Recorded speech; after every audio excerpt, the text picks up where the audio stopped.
कृपया लाइक और सब्सक्राइब करें।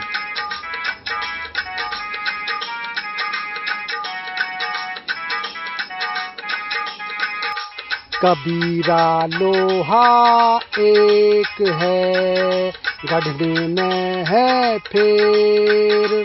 कबीरा लोहा एक है, गढ़ने में है फेर। शाही का बख्तर बने, शाही की शमशीर। कबीरा शाही की शमशीर।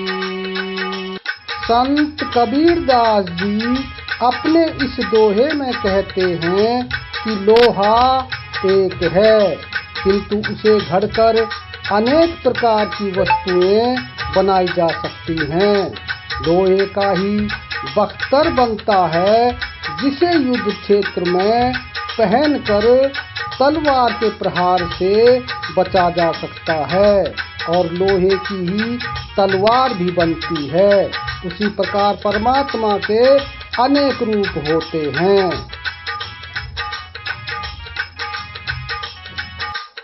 निज स्वार्थ के कारण सेव करे संसार।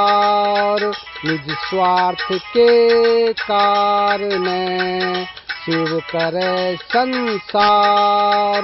बिन स्वार्थ भक्ति करे, स्वभावै करतार। कबीरा स्वभावै करतार।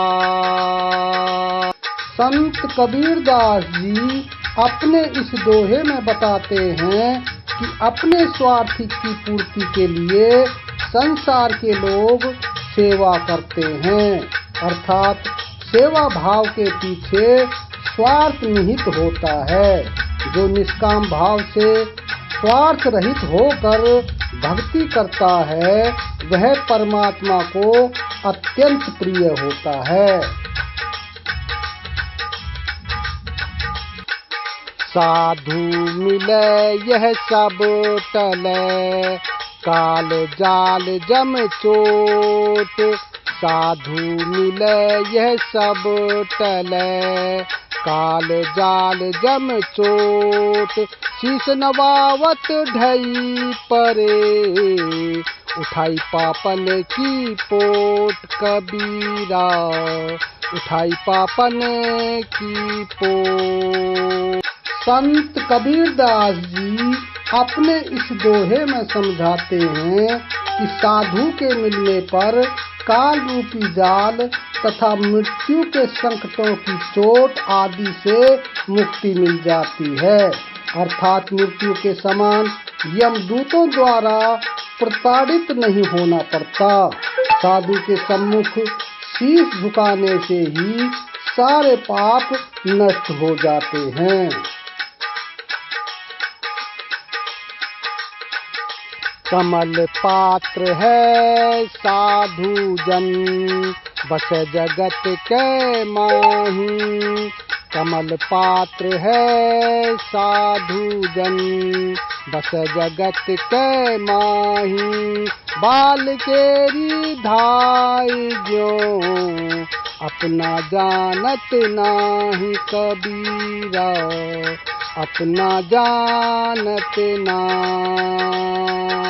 संत कबीरदास जी अपने इस दोहे में दर्शाते हैं कि संसार में साधु जन कमल पात्र की तरह रहते हैं, अर्थात जिस तरह जल में रहते हुए भी कमल पात्र जल में नहीं डूबता, उसी प्रकार साधु जन इस माया रूपी संसार में रहकर भी मोह के बस में नहीं होते।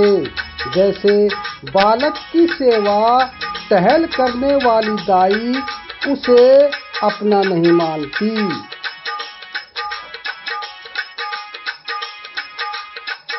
दुर्बल को न सताइए, जाकी मोटी हाय।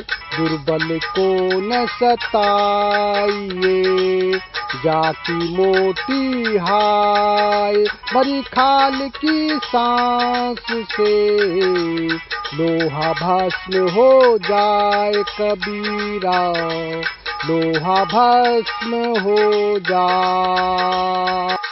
संत कबीरदास जी ने अपने इस दोहे में कहा है कि किसी को दुर्बल या कमजोर समझकर उसको सताना नहीं चाहिए, क्योंकि दुर्बल की हाय या साप बहुत ही प्रभावशाली होता है।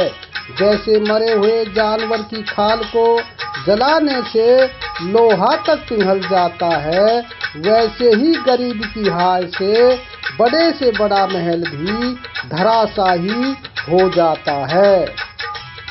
वीडियो आपको कैसा लगा कमेंट बॉक्स में अवश्य लिखें। धन्यवाद।